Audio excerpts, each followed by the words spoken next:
Bonjour chers internautes, bienvenue une nouvelle fois à la librairie Gilbert Joseph, 15 boulevard Barbès à Paris, pour une nouvelle séquence de livres hebdo. Et aujourd'hui je vais recevoir pour vous Marlène Lafarge, une écrivaine qui a publié un ouvrage, un roman intitulé Le grain de riz, un roman de 220 pages. Et on va donc parler de son œuvre tout de suite avec elle. Bonjour Marlène. Bonjour Franck. Alors, ce que je voudrais d'abord savoir, c'est d'où est venue l'idée d'écrire Le grain de riz? L'idée, elle vient à partir d'une passion au départ. C'est vraiment une passion qui s'installe et un besoin d'écrire sur un sujet qui m'est très cher, la communication spirituelle. Partant de là, ça a donné ce roman, Le grain de riz, qui est donc paru, que j'ai écrit en 2009 et qui est paru en 2010 pour une première édition. Un roman, pour le situer, dans lequel l'héroïne Mariette est victime d'un accident et à partir de ce moment-là, sa vie bascule et elle se retrouve dans un coma, un lent coma. Oui. Et donc, toi, tu vas, au fil du récit, en fait, nous expliquer ou imaginer la supposée vie dans le coma. Exactement. Chose très intéressante. Oui. Et est-ce que cela, l'idée du roman et le récit, la thématique t'est venue suite à une expérience personnelle ou bien un vécu d'un membre de ton entourage? Non, ni l'un ni l'autre. Tout est complètement imaginaire. Ouais. Mais je suis partie vraiment de l'idée que quand on est dans le coma, on traverse quelque chose. Donc c'est à partir de ce moment-là que l'idée m'est venue, parce que j'ai voulu justement décrire ce qui peut se passer quand on est dans le coma. Pour Oui, expliquer aux proches ce que vivent leurs malades, on peut dire entre guillemets, qui ne sont pas malades, qui sont simplement inconscients, absents pour un temps plus ou moins long. Oui, je te pose la question parce que à la lecture de ton livre, les choses sont bien détaillées. Vraiment, tu as mis les choses avec beaucoup de force, beaucoup de détails, ce qui laisse à penser que tu aurais vécu cette expérience-là du coma. C'est ce qu'on me dit, on me demande souvent. Ceux qui le lisent, en fermant ce roman, me disent mais Marlène, est-ce que c'est une expérience vécue? Est-ce que tu as toi-même traversé ce genre d'expérience ou des proches qui auraient été concernés auprès de toi? Je dis non, mais voilà, c'est quelque chose qui peut tellement se passer, personne n'est à l'abri. J'ai voulu simplement faire passer un message d'espoir à tous ceux qui peuvent être concernés. Oui, un jour ou l'autre, c'est vrai que nul n'est à l'abri d'un accident, d'un souci de santé, mais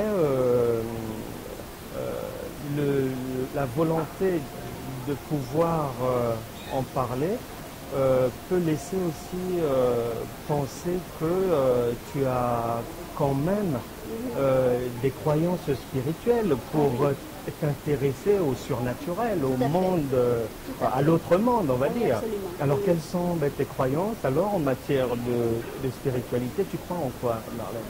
Je ne suis pas croyante, je ne suis pas catholique, je ne suis pas baptisée, je suis athée, mais je crois en quelque chose, je crois en une force. Si on peut la nommer comme ça, je crois qu'il y a quelque chose, de toute façon, qui nous guide. Je crois que nous ne sommes pas seuls, qu'il y a de toute façon... accompagnés, quoi. Nous sommes accompagnés et justement, lorsque j'ai écrit ce roman, j'ai voulu également faire passer le message qu'il y a autre chose, il faut croire qu'il y a autre chose. Et je pense, et on me le dit, que j'ai été guidée d'ailleurs lorsque j'ai écrit ce roman. Ouais, parce que à la lecture, on sent que tu as eu une inspiration vraiment particulière. Oui, je pense. Et, je veux bien le croire. Et inspiration, oui, mais le grain de riz, pourquoi le grain de riz? Pourquoi le grain de riz? Alors, le grain de riz, c'est symbolique. La raison, le riz symbolise la profusion, donc la vie lorsqu'on en a, et inversement, la pauvreté ou la mort quand on en manque. Et justement, dans cet entre-deux qui est le coma, la personne va vivre quelque chose entre la vie et la mort.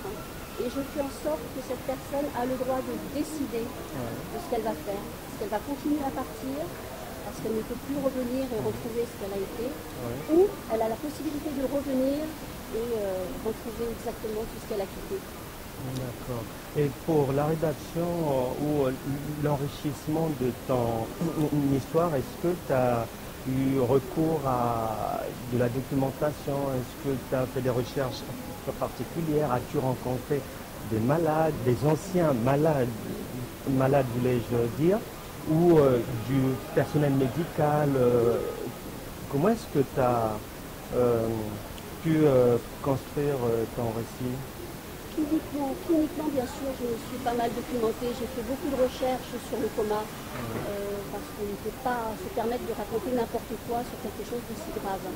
Donc oui, il y a eu beaucoup de documentation de ce côté-là. Pour le reste, ça reste un roman.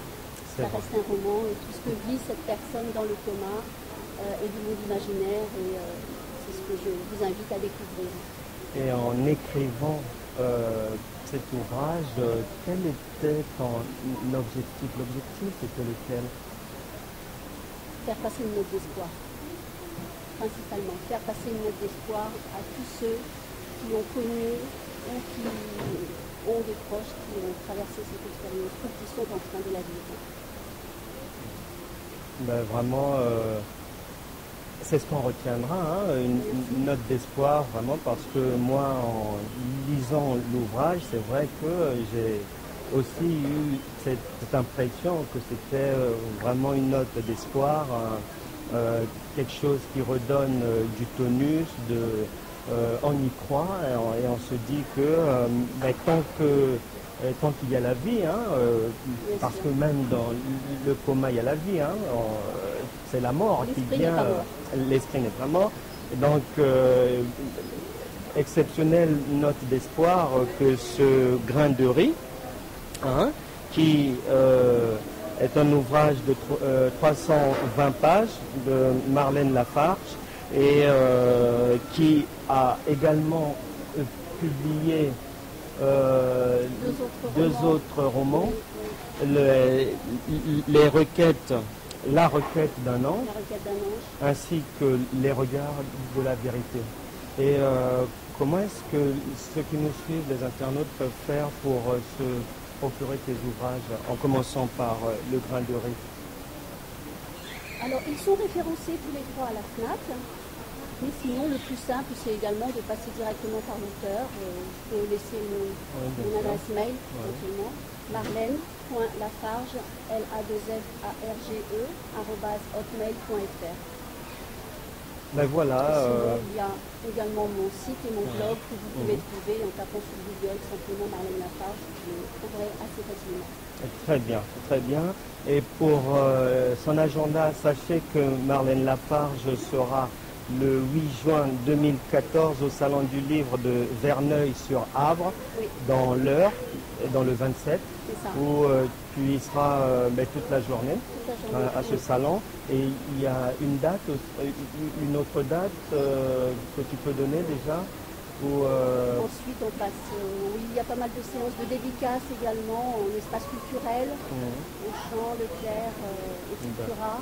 Je ne les ai pas en tête, mais sur le site, sur le blog, les gens pourront avoir toutes les précisions. Mais merci bien Marlène d'être venue et puis n'hésite pas à repasser nous voir parce qu'il y a la suite du grain de riz. Tout à fait. Est-ce qu'on a déjà, sans bien sûr dévoiler les choses profondes, est-ce qu'on a déjà un titre pour cette suite du grain de riz? Un titre provisoire. Est-ce que je dois le donner ou le garder encore secret? Provisoire. C'est un titre provisoire. Donc le livre n'est pas encore ni entièrement corrigé, ni entièrement retravaillé. On va donc garder... Ceci dit, pour ceux qui me suivent sur Facebook, je l'ai un petit peu déjà mentionné. Je peux vous le dire. Le titre aussi, ben allons-y. Je ne voulais pas partir. Ben voilà, ça sera le prochain ouvrage de Marlène Lafarge, Je ne voulais pas partir, qui sera la suite du grain de riz. un ouvrage de 320 pages. Merci Marlène. Et puis, Merci à toi, Franck. en attendant que je ne voulais pas partir. Très bien. Merci bien. Merci. Et pour les publications, à savoir que nous avons une réédition de l'ouvrage de Mariama Ba, Une si longue lettre, aux éditions du Rocher. Il y a Janice Otiemi, notre collègue du Gabon, qui a écrit African Tabloïd, un polar chez Gigal. Sachez que Elan Abila vient de publier Du pétrole sur l'eau chez Actes Sud. Nous avons également Achille Mbembe, Critique de la raison nègre, publié aux éditions La Découverte. Et enfin, Aimé Césaire, écrit politique, discours à l'Assemblée nationale 1945-1983 aux éditions Jean-Michel Placé. Merci, chers internautes, de nous avoir suivis. Restez fidèles à ziana.tv. Je vous souhaite de passer une excellente journée. Et d'ici là, prenez soin de vos proches ainsi que de vous-même. Merci et à bientôt.